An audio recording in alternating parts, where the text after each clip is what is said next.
WHGE 95.3 FM coming up, the Open Eye.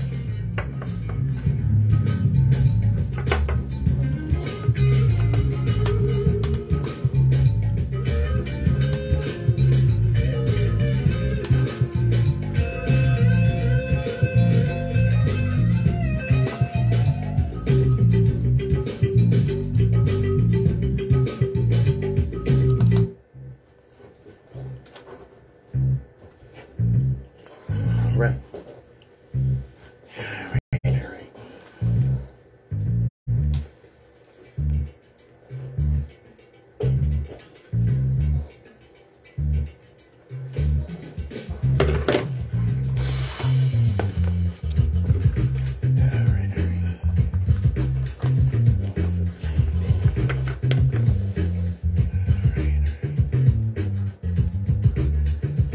Those of us that indulge in or commit intellectual violence don't do so for the pleasure of mental masturbation or ego diddling. We do so because the chains of oppression on people's minds are deep and difficult to remove.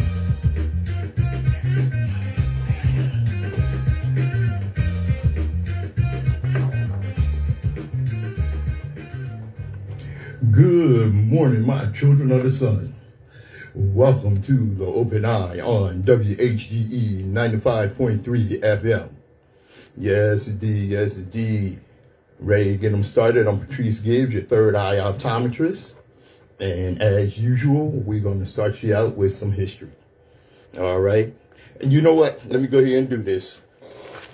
Get my disclaimer out the way. All right. Give me a little second here. All right. The views and opinions expressed on Open Eye are those of the hosts, guests, and contributors and do not reflect the policy or position of WHGE 95.3 FM nor our sponsor, the Delaware Center for Homeless Vets.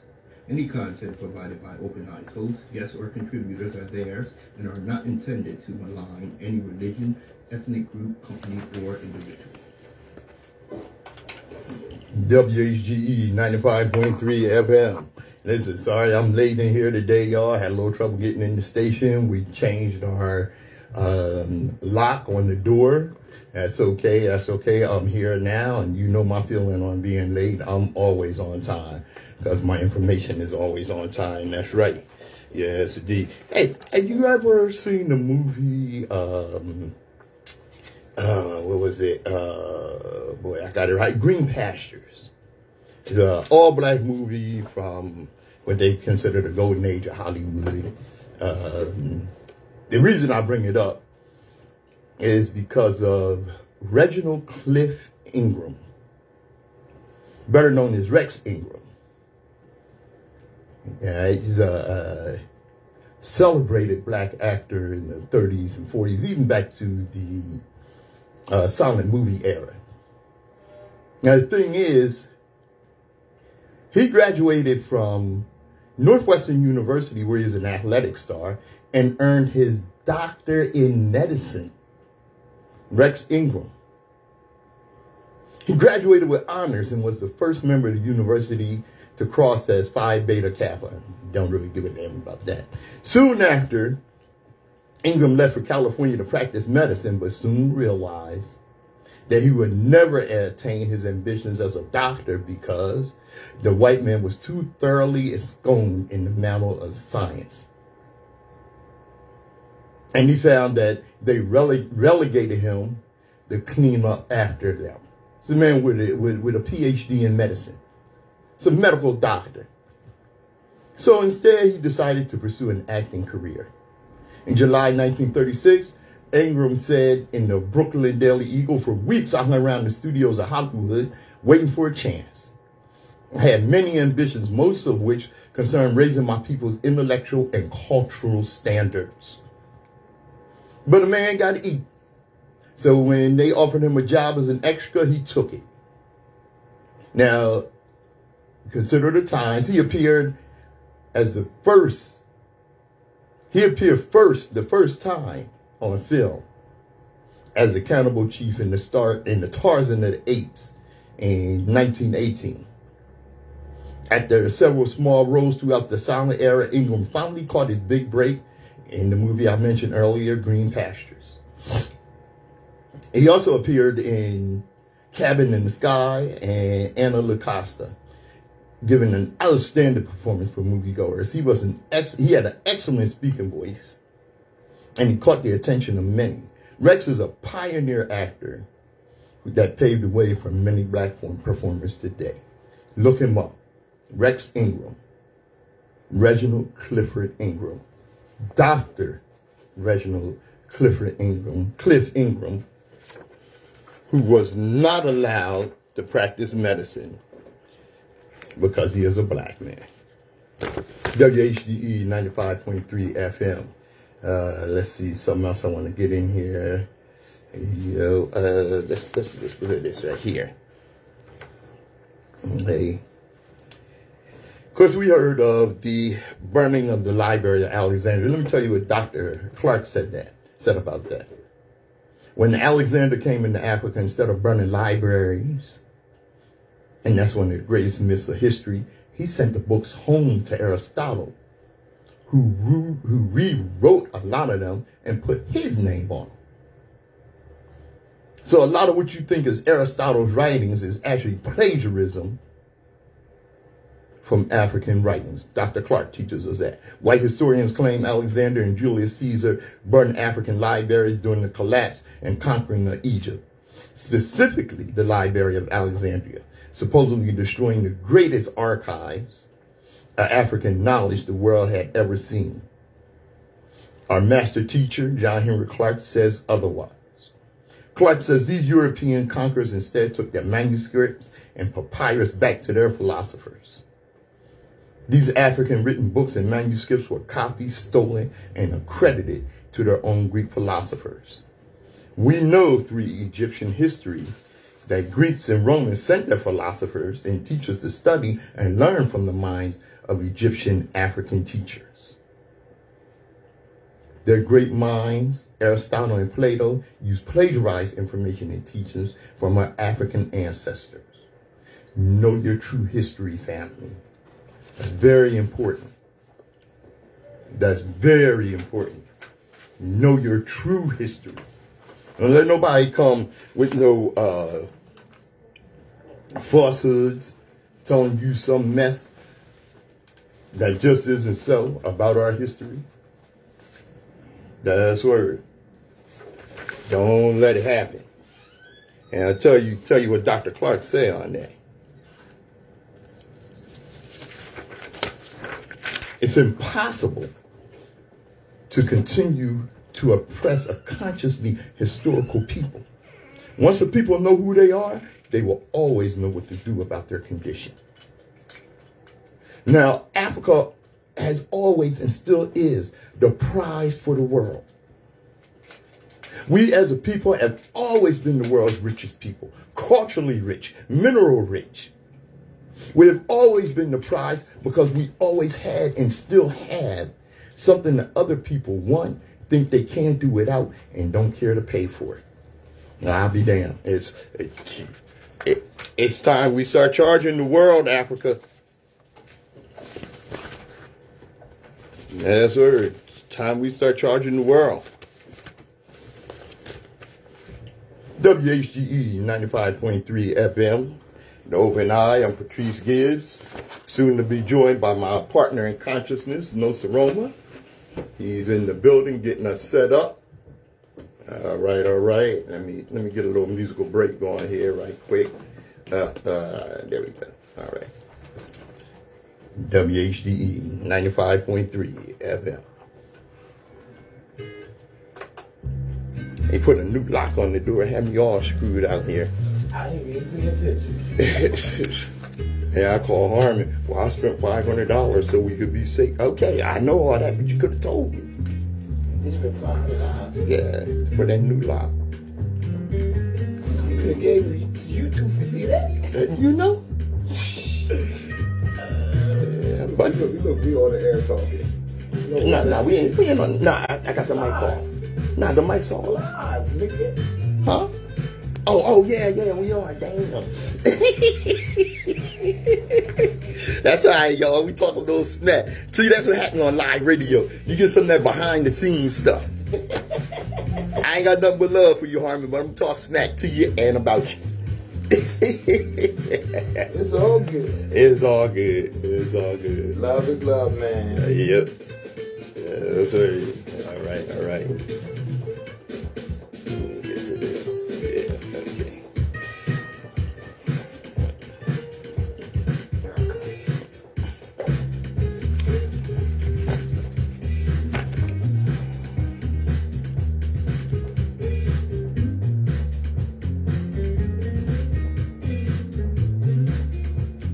Yeah, I didn't get in here till 1:15. Oh, well, I thought I was doing bad. You get my text? Uh-huh. Cool.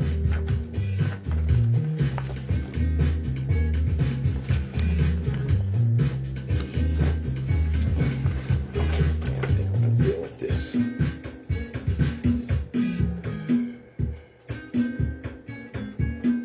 Boy, that's pretty long.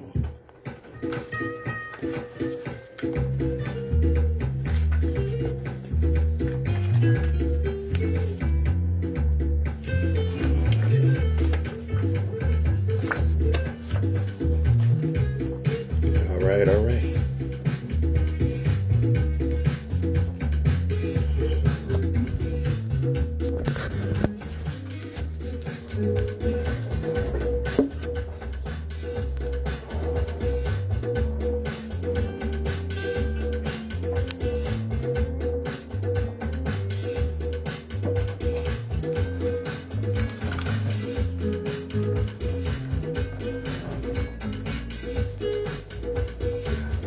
WHGE 95.3 FM. In the house, joining me on air. Your mic? Where's your mic at, bro? Oh, it's over there. All right, joining me on the air is Nsoromma. What's up, brother? How you doing? Yaga! All right, chop. Glad to have you on the air. Me too, bro. Glad to be here. Rainy this morning. What's good, world? What's good, world? It's all good. It's all good. Hey, something we had mentioned earlier during the phone conversation this week was Rolling Stone's list of 50 greatest MCs in hip hop. Rolling Stone. Yeah. Okay. Was it Rolling Stone or Billboard? It might have been Billboard. I think it was Billboard. Now that I think about it. You know they always pick the ones that make money for them, or they promote. You know what I'm saying? That's part of their so-called roster. You know what I'm saying? Yeah. But they don't really be picking it. They pick good people, but they don't pick the true people. Right. To me, you know what I'm saying? Exactly. You know, we went over that and named some of our own picks for the top 10. Actually, or the top 5. They put 50. In their top 5 was Eminem, and I think in their top 10 was Nicki Minaj. Now, one of the things we had discussed were female MCs. Right. You know, and I definitely don't. I'm not a Nicki Minaj fan. I don't think I've ever heard a whole Nicki Minaj record. Okay. Now, the radio played a couple of them, like, ridiculously. You know what I'm saying? But she's not no Queen Latifah. Oh, no. No MC Light. She's no Yo-Yo. Yo-Yo. I mean, it's Missy Elliott. Right, Missy, just by herself. Yeah. Come on, man. How could she not be in the top 10?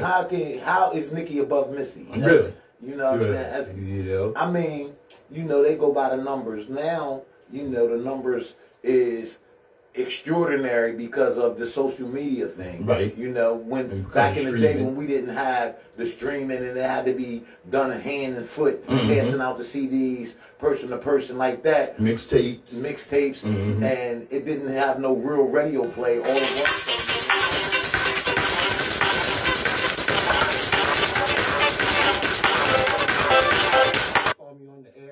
Probably actually, you know what it is he don't hear your mic. You don't hear me? Yeah. Arm, you don't hear me? You want to call him? No. Call him on out.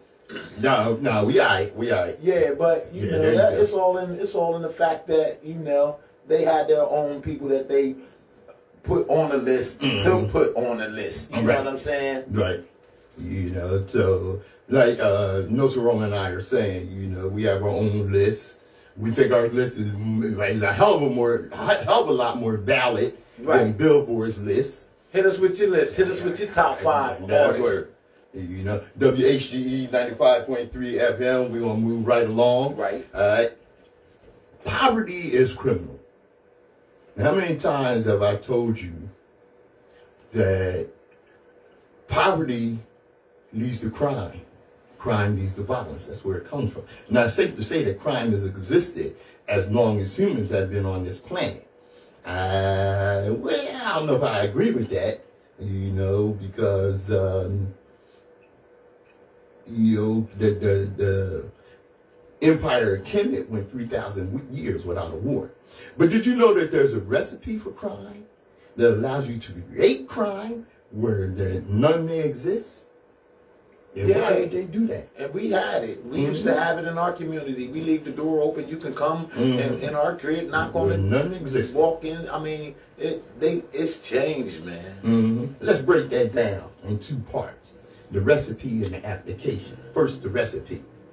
People minus resources plus proximity and opportunity equals crime. Say that again. People minus resources plus proximity and opportunity equals crime. So how do you apply that? Well, here's your instructions. So you start off with a bunch of people and you place them in an economically depressed area where all the good paying jobs and grocery stores have been removed and then replaced with gas stations, liquor stores, and pawn shops. And bodegas. And yeah. The reason you want to do that is because now you have a group of people with little to no income and no access to nutritious food, who have a bunch of bills and are now hungry, who then go to the liquor store to self-medicate, while other economically depressed people are waiting for the opportunity for you to leave so they can steal whatever you have, bring it to the pawn shop to get money to either feed their daily habits or their addictions. And that's how you create crime where none exists. And that's strategically done in our community. Yes, it is. Because creating crime justifies policing. And policing justifies locking people up. And locking people up fulfills the state's contracts that they assign with private prisons to keep those prisons 80 to 90% occupancy. Yep. Even though crime rates have fallen, and all that provides the United States government with a labor force that they can pay slave wages, because in the United States, slavery is a form of punishment for anyone who's been convicted of a crime. That's the end game. Right. That's the entire purpose of creating crime. And that's why they call it the projects. And my thing is how they can make crimes out of nothing, such as a speeding ticket. You get a speeding ticket, you can be charged, you don't pay it, you can end up being locked up over a speeding ticket. I seen some young kids in a residential area, jaywalk. Here come 3 cop cars to lock up some young men for crossing the street in the middle, and they said, well, they didn't go through the crosswalk. But I'm saying they didn't have no posted signs saying you can't do that. Right. And their kids is what? If they 18, 19 years old, they don't know about none of these laws. Right. They don't care about none of these laws. Right. You know what I'm saying? So that's how severe is a crime? How severe a crime is jaywalking? Compared to somebody being murdered down the street right now. You can hear the bullets and everything, but you stopping this guy for jaywalking. Yeah. And that's the kind of stuff that I don't like. Because the end goal is to justify the criminalization and the enslavement of an entire group of people, making it legal for them to arrest our leaders, raid our homes, break up our meetings, and then vilify us night after night after night on the evening news. Watch that propaganda. And they know they lying about it. And that's why they call it the projects. Because the project was to figure out how to create crime where none exists. Right. Also, black on black crime does not exist. It's a myth created by white supremacists to support the notion of black criminality. Like they don't fight each other. Everybody fight each other among their races. That's right. So just like they give you the ideal that we're the violent ones. We ain't the ones that was hanging and dragging and killing and raping and all the above. Did you hear Nsoromma? We are the ones killing, raping, kidnapping, tying to the back of the truck and dragging, and I mean, it's ridiculous, man. Yeah. Now the notion of black criminality stems from us simply existing within white spaces, because us being off the plantation has always been something suspicious. See, you know what? You hear them say, "Oh, they're so lazy." Ain't that something? Ain't it something? I don't understand. Okay, say what you was How can we? Ain't it something how we became lazy when we refused to work for free? Right. And after we built everything, we supposed to get a rest. You're damn right. We built Washington D.C. Bigger than big. I almost said something else. I mean, and that's what they do to us. They put us to work, and then they don't give us the value for our work, and they don't give us the credit for our work, and then they try to arrest us after the work is done, so we can't tell nobody we did it. You know, and then, you know, at the emancipation of enslaved Africans, at the so-called emancipation, all right, the very first law that went into effect what was vagrancy laws. Right. And vagrancy laws meant anybody that didn't have a job or a means to support themselves or a place to stay was a vagrant, thus a criminal. And who were the vagrants of the day? Us. Yeah. People that just got kicked off the plantation or released from the plantation, the newly freed, and we were freed, as Dr. King taught us, we were freed to famine, all right? And now, because of the 13th Amendment has that little clause in it, you know, that you cannot enslave anyone unless they've committed a crime. And that they use that word "unless" a lot. Don't they? In their language. In their language. You know? That's word. That's word. So Africans who didn't have to work on the plantation were thrown into jail, and overnight the prison populations went from 95% white to 95% black. Wow. Yeah. That's what. And stayed that way to this day. And stayed that way to this day. Wow. And that's how you create crime. Where redlining. Yep. That's what it is. You know what, brother? I'm glad you said that. I'm glad you brought that up. I'm a veteran. Right. All right. And I know a lot of veterans. And because I work with veterans. Right. So I study anything I'm a part of. That's right. Yeah. So what I studied was how the GI Bill's promise was denied to 1 million black World War II veterans. Okay, this GI Bill helped whites go to school, buy homes, buy businesses, and what have you. Who's more patriotic than black people who have fought in every goddamn war since before the country even existed? I mean, they call on us in every war at the end when they losing for our help for them to overcome. You know what I'm saying? And then at the end, okay, right back in jail, the N-word. You know what I'm saying? Yep. Come on now. We just saved your life. What we had to do, we was the dumb ones for real. We should have turned the guns and then took over everything. You know what I'm saying? But we too kind of a people. Yeah. That's just how. That's a big part of our problem. Yeah, that's a problem.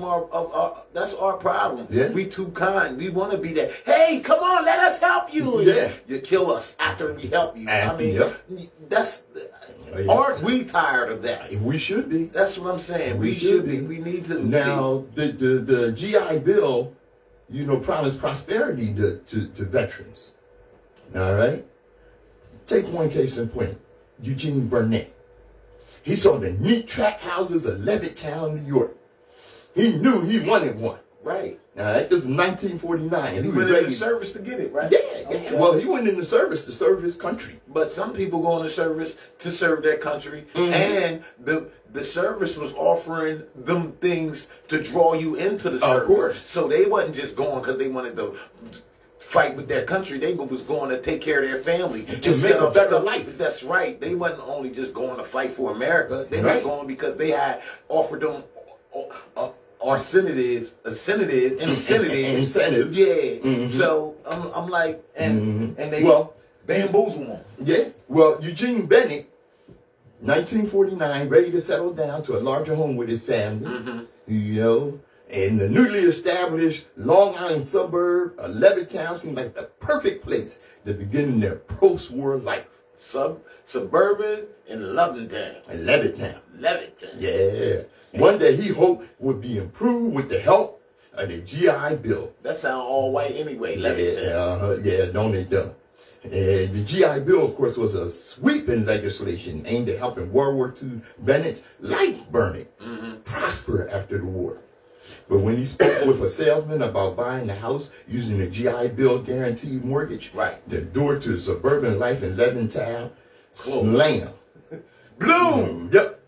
The suburb was not open to blacks. No, this ain't for you, homie. This ain't for you, homie. That's what. You gotta go over there by the junkyard, by the dump right there. These houses built by the dump is for you guys. Right. Yeah. Now, see, here's how the federal government got slick on this. All right. Of course, they wouldn't say that blacks weren't allowed to get the GI Bill. Right. All right. But what they did was they said, you know, we're going to issue out the money.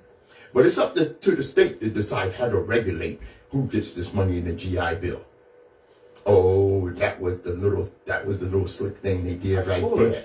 Because what the states did was, you know, hey, we don't include blacks. And not just the southern states, because you see, Levittown is in New York. And the houses in Levittown all had the clause that you could not sell, rent, or anything else to black people. Now, how does that still exist? Because that still exists when you buy property right now. Whereas though it's black line, where black people can't buy or purchase these properties. Yeah, Nsoromma said black line. Yeah, so how does that still exist right now? Because it's still red line, and what they do is, and they're still in existence, even though it's supposed to be illegal. Right, where they draw on the city maps, or county maps. I've seen that too before. Yeah, areas that they will not invest in, areas that they will not insure. Okay, and guess what? All those areas are black. Yeah, that's how they have excluded blacks from benefiting from something that they actually fought for. See, we as blacks, we have to do better too. We have to start insuring ourselves, insuring our families, insuring our kids, insuring our uncles, insuring our aunts. And then when things happen or they pass away, that insurance money can become, you know, help for the family. Now, somebody get killed right now, we gotta find money to bury them, and most people don't even gotta do the GoFundMe page and all this other stuff because we don't have the proper structure that we need as a family to take off. You know what I'm saying? Yeah, that's they right. do it all the time. Sure. They'll put insurance on their parents and kill them to get the money, because that's how devious some of them are. You know what I'm saying? So it's really. And even when they do things legally, all right, they are afforded opportunities, right, as members of the mainstream, as white people, that we as black people are not afforded. And that's crazy because our parents, when we was coming out, they said, yo, you know you got to be 10 times better than the white guy. Now that's already letting us know. And we often were. Right, and more. And more. And we still don't get this. And still didn't get it. And still didn't get it. You know what I'm saying? Let me tell you something, bro. You know, and I often inject my own history in there. Right. But I was a standout student in school. Okay. Okay. I was a standout student in school. And they couldn't figure out what to do about my ass. You know, that's right. As they tried everything they could, you know, to find things that I wouldn't be able to excel at. Right. Okay. And one of the things they tried was with literature. You know, but because my mother was Jane Gibbs and she made you read, right, that was not something they could bring to the table and beat me with. You know? So the only thing they could do was to try to point out that I had nefarious behavior. Right? Well, because you wouldn't fall for their bogus stuff. Yeah. Yeah. You know? Well, 2 white kids tried to jump me in school. Oh, okay. Yeah. Did you call? Did you do the whistle? Oh, they got 3-pieced. Oh, you handled it. I thought you called. I thought you hit the whistle when a couple people came. No, I handled it. And the thing is, you know, when you come and try to harm me, I tend to get a little overzealous. Oh, most definitely. Oh, yeah. And so, you know, they both wound up needing hospital visits and this, that, and the other. Right. All right. Now, everybody knew that they came to jump me.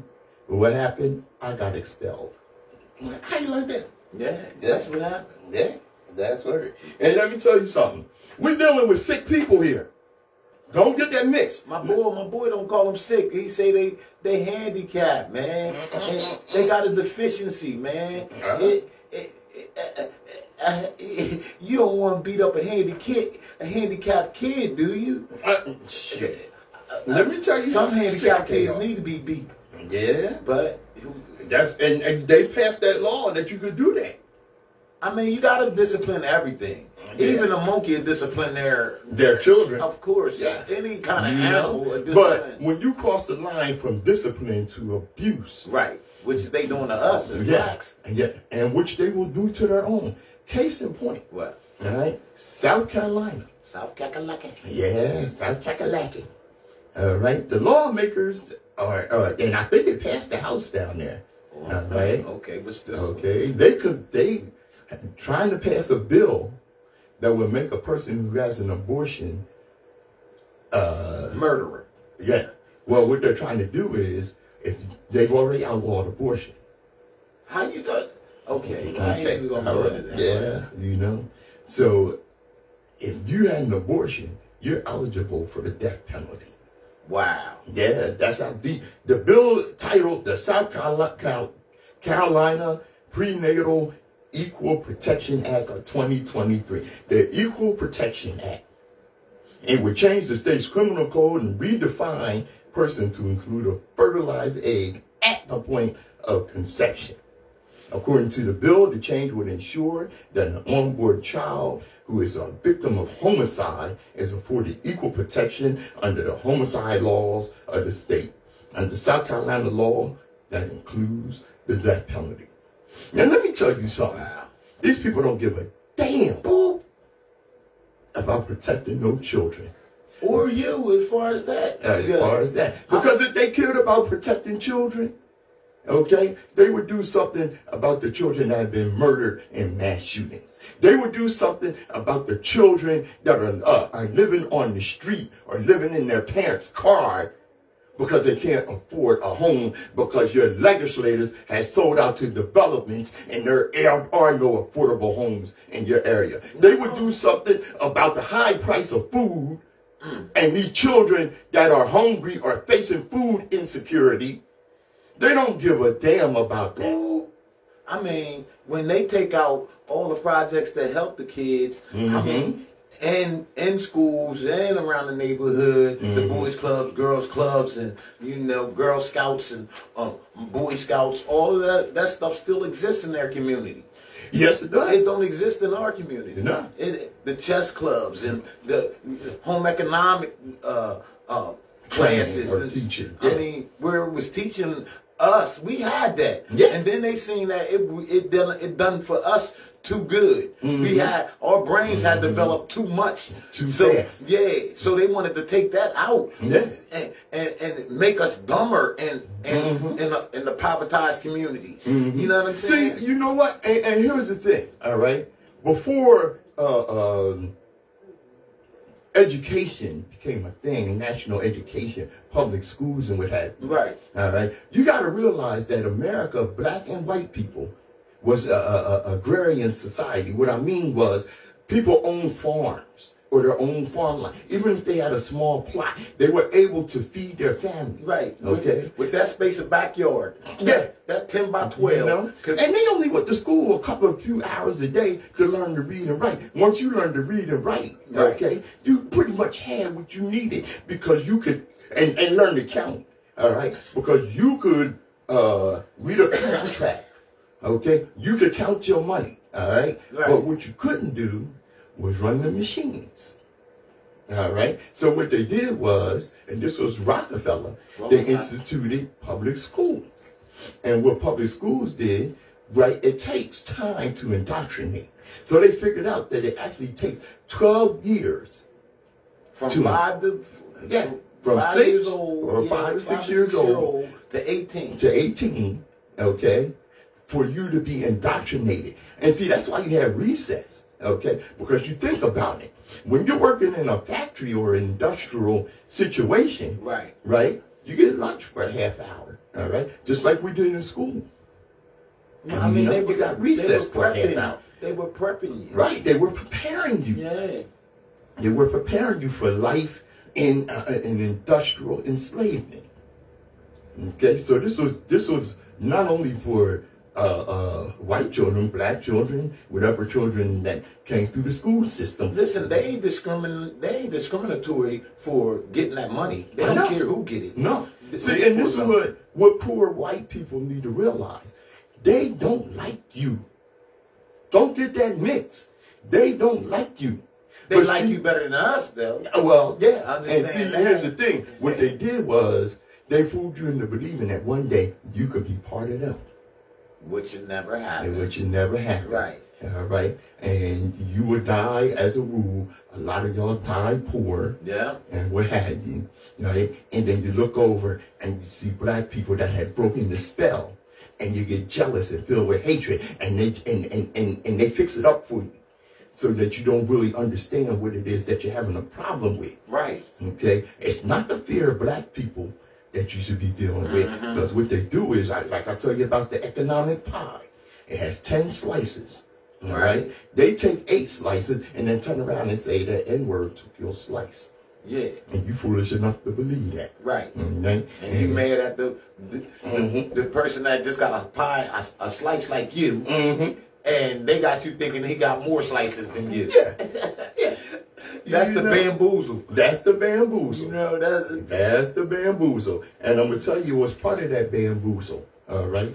And this is part of the bamboozle that gets our people caught up. Right. Right? And that's the inability to deal with new information. Okay? I heard a kid say, or a young person say, what tradition is. And a lot of us, you know, we're adhering to traditions that we were taught by our parents. But they knew no better. They knew no better. Right. They was forced to do some of the stuff they did in that time. You know what I'm saying? Exactly. And they had no choice but to pass down what they know to their siblings. So when you learn new information, don't be afraid to act on that new information. Because tradition is peer pressure from dead people to maintain what you were taught. See, my mother taught us that many people are too lazy and afraid to move beyond what they've been taught. It's interesting. They don't want to learn. They don't want to learn. They don't want to learn nothing else. Oh, this is it. It go this way. This is the way I was taught. Yo, I'm going to keep doing this till I die. Yeah. Nah.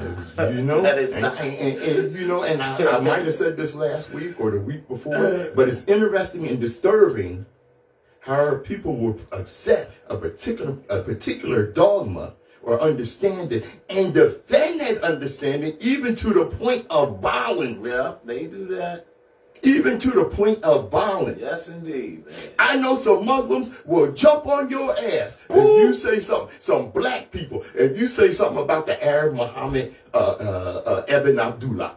Right, and they were part of the slave trade. They were some of the first people to put us in it. Now, you know, so I'm like, when you realize what's going on around you, and you start waking up, which they don't want us to do, but TikTok and all these other social media platforms is informing us more and letting us see other options and stuff like that.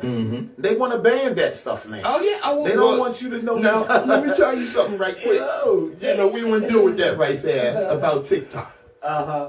Okay, now, you know, I'm gonna be a little slick here, y'all. Get it? All right. Get them. The platform that we on does not like competition.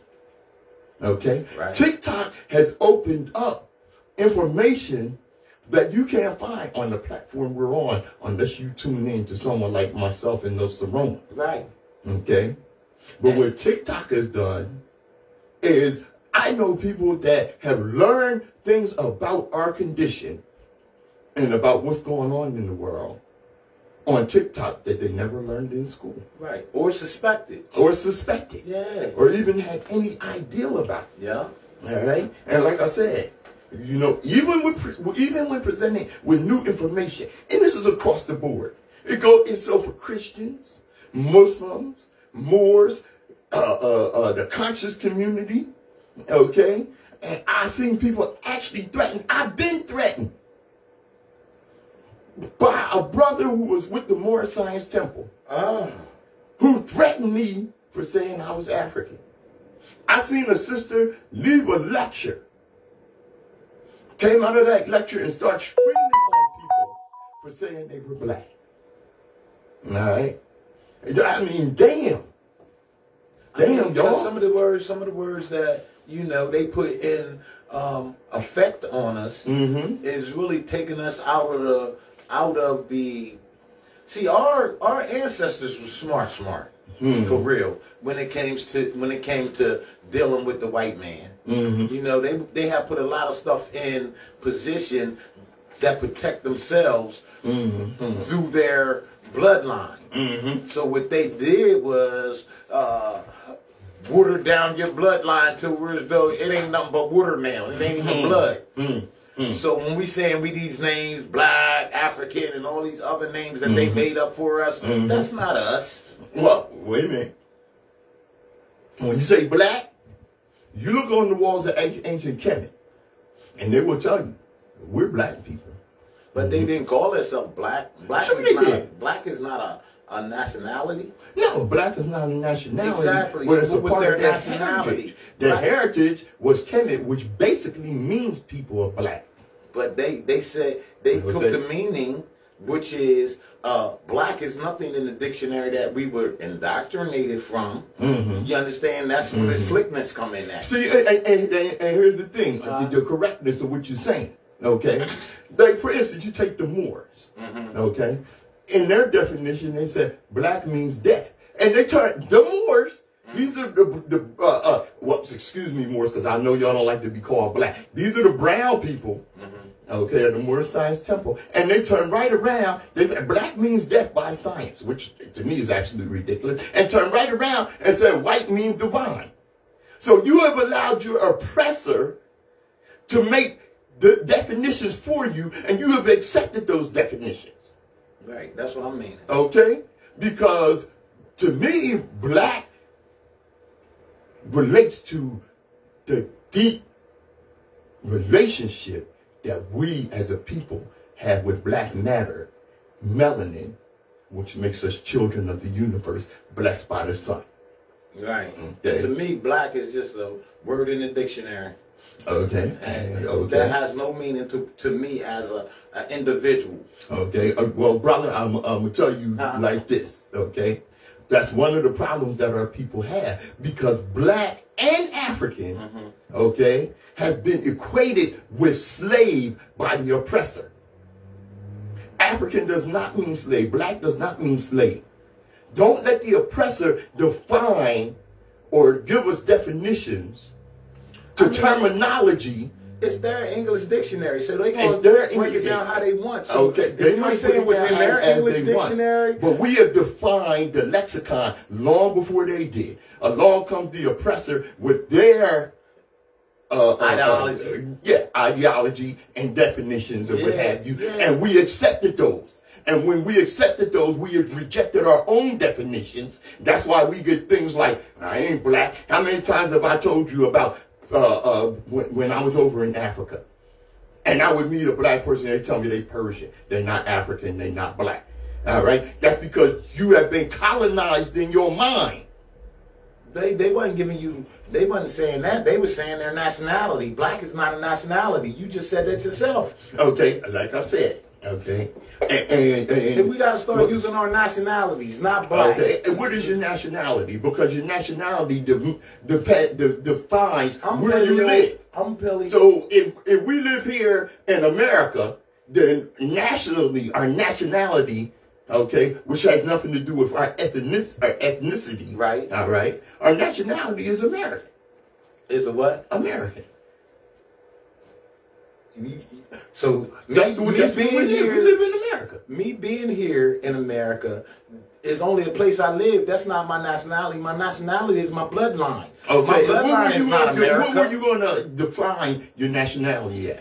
I define my nationality as Paleo-American. Paleo-American? Paleo. So you're not African?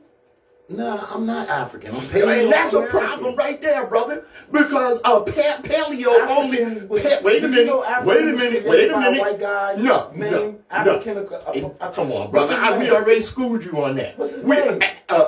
What's his name? Scipio Africanus. Yeah, now ain't Africa named after No. No. Oh, Scipio Africanus did not name Africa after him. It was not named after him. Scipio Africanus, okay, Cornelius Scipio added Africanus to his name because he won some wars in Carthage, which is in Africa. Okay, that's so the same. Took on Africa. He took on the name Africa. Okay. Africa comes from where? The name comes from Kemet.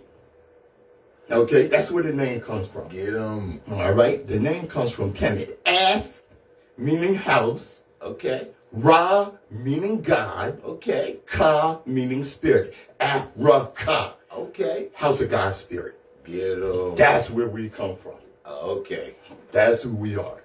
All right? We are not Paleo Indians or this, that, or the other thing. Yes.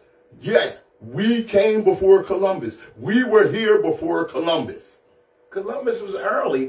He was only about 400 or 500 years into the world is 4,000, 5,000 billion years old. Right. We're these. And we were world travelers long before Columbus. Exactly. So, as a matter of fact, it was Moors that showed Columbus how to get here.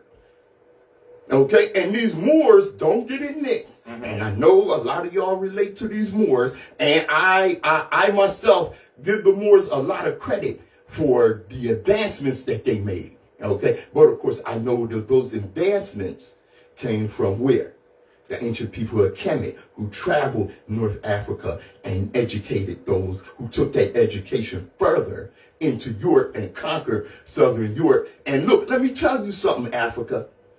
Let me tell you something. The next time that these Neanderthals fall into what do they call it? Regress into barbarism, don't educate them no goddamn more. Leave them alone. And look, I just seen them. They're regressing right now. I just saw a group of those Neanderthals talking about, I don't wash my hands. Don't eat over her house. I mean, when you did you see that? No. What crushes me is, did you see the way they cook? They cook in the toilet. Oh my God! Yo, the things that they do, it's like crazy. And like I said, they're regressing now. I saw some of them say, bathing is for poor people. I don't know. I saw black people that use a washcloth, but I don't use a washcloth. And this bathing every day is just not the thing to do. Well, one girl said that she didn't bathe her child but once a month. Made me think of Bugs Bunny with his Saturday night bath. No, but that's for real. Think of Queen Elizabeth. She's supposed to only take one bath a year. One a year. Come on, man. Yeah. That's just... Don't educate them no more. Let them fall into that barbarity. Hey. And I was reading at one point where, you ever heard of the Colburn Bible? The who? Colburn Bible. No. Well, this particular Bible says everyone came from Africa. And once that happened, you know how people move away. Everybody was really of African until they moved away. And the further they moved away, the less sun they got. That made them into what they are now. Right. To have the melanin deficient and all of that. That's where the 1% black come in, and everybody has 1% black. That's what connect them on. But after they moved from Africa or journeyed outside of Africa, the further they went, the more sun that they couldn't get. Right. And that's how it came in effect of what we have now. But I don't know. That's just another person's, right. you know. Yeah, and you know, there are many theories on where, you know, the Caucasian came from and what have you. Okay, and I understand what you're saying. You know, with the migrations and the Iceman cometh and this, that, and the other. You know, and so you know they lost their melanin and this, that, and the other. Okay, I contend that they were never in Africa. That's my contention, that they were never in Africa. We don't know where they actually came from. I know, brother. You know, these things came down out of the Caucasus Mountains and big baboons. And next thing you know, and I mean, you know, because of their Miss you hearing Miss Hughes? You know, because of their you know, they relate more to the animals in their zoo type than we do, you know. And you look at I know me and you, we got into this about you know, about when I told you that only 2 species actually have hair. Okay. And that's black people and sheep. Everything else got fur. All right. Now they want to try to say that evolution. I just saw something. Evolution is real, and we evolved from apes. Not me. I ain't evolved from no goddamn ape. We always been people for millions of years. If we evolved from apes, it wouldn't be no apes left. All the apes would evolve into people. Exactly. So that's dead. That's dead. Period. That's dead. There's no whatsoever science to that. That's where. Period. That's where. And we did not evolve from no apes. Now you have some species that look like apes, primates, okay, that are closer related to apes, and you look at them. I've seen pictures of them. Some furry ass people. That's what I mean. You see some white people, some white guys that got hair that connect their underarm hair to their chest hair and navel hair. I'm like, yo, they just hairy. It ain't hair. It ain't hair. It's what is it? Fur. Yeah, that's what. Hey, look, I got into it before we close out right quick. I got into it. I not actually got into it, but did you see the video that I posted? When you was talking? Yeah, when I was in my car. About misinformation and what have you. Misinformation. That was the title of it too. Yeah. Stop with the misinformation and what have you. You know what? And I'm going to tell you like this, all right? Because I hate to be hard on our people, but I hate misinformation, all right? But I'm going to tell you like this sister said, all right? And what she said was, first she used the example of Ben Carson. Now, I know Ben Carson is, you know, a Negro peon, Uncle Tom. Not no Uncle Tom, excuse me. He worse than Uncle Tom. He worse than, Uncle Tom was a hero and what have you. Okay, here's the thing. What she said, she was talking about his genius, and he was a genius as far as surgery goes. All right? Now, how long did it take him to become a highly skilled surgeon of great talent? All right? 10 years. All right, 10 years. That's a relatively short time to be able to take conjoined twins, okay, with a surgical knife, with a steady hand, with such skill as to be able to separate. He's a neurosurgeon, as be able to separate those conjoined twins. He learned this in 10 short years. So it's hard on me sometimes to come down on some of our people who have been indoctrinated and dealing with that indoctrination for generations. I don't want to be too hard on y'all, but damn it, wake up and listen to what's going on. Damn it, wake up. All right? I have sympathy for those of us that are caught up in the indoctrination, but damn it, wake up. And don't allow that misinformation to get deep into your mind. Some stuff we got to take in, and you could feel if it don't feel right. Exactly. If it don't feel right when it's coming into your ears, it's something fishy about it. That's right. You have to. He give us all these senses. We got more. We got to use them. We got more than 5 senses, 6 senses. That's what. And you know what Nsoromma said. You know, we don't have to actually learn. You know when something's wrong, okay? When an apple tree grows an apple, right? When you take that apple off the tree, you don't have to teach it how to be an apple. Right. It's an apple. It knows how to be an apple. It can't be nothing but an apple. It can't be nothing but an apple. All right? You don't need to teach us how to be righteous. We need examples of children growing and what have you. But we innately have righteousness in us because that's who we are. And we could be nothing else. Right. Okay? I don't need the 10 Commandments. Right. Because the 42 confessions of Ma'at is ingrained in my DNA. Right. And they got the 10 Commandments from that. From that. Exactly. So throughout their whole history of everything, they've been stealing and rewording and translating the wrong things as they was getting them, making it theirs, and putting to the public. Right. And we are not a monolithic people, and I have no problem with that. A lot of us think differently than a lot of other of us. That's all well and good. But what we do need to have is collective purpose. And don't get it mixed. Because I don't agree with your sense of spirituality. I don't require you to agree with my sense of spirituality. Because collective purpose does not mean thought control. Right. I have no intentions of controlling what you think. Okay? All right? And I was a Yorkie trying to get in. Let us get ready to close out here. All right? WHGE 95.3 FM, The Open Eye. I'm Patrice. My brother Nsoromma, he went to let in the upcoming host here. Okay, well, I'm going to go ahead and get ready to close us out. A glass that is full cannot hold more water. Okay? So some of that indoctrination that you drank in, you got to let that go.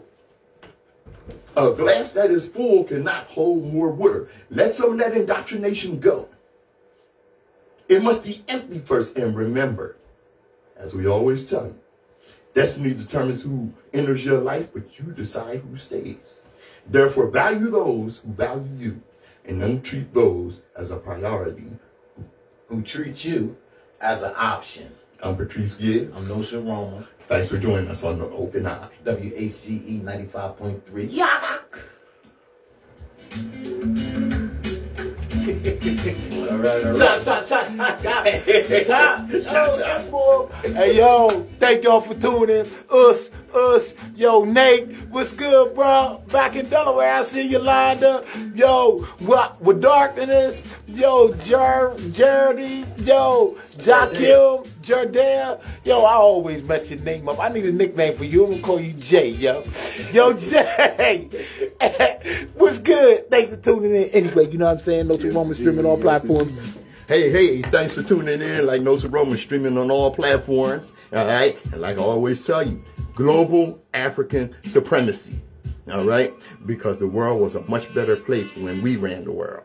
Look at the history. I don't just say that. Okay? I didn't make that up. It's real. Peace. All right. Boy, I tell you.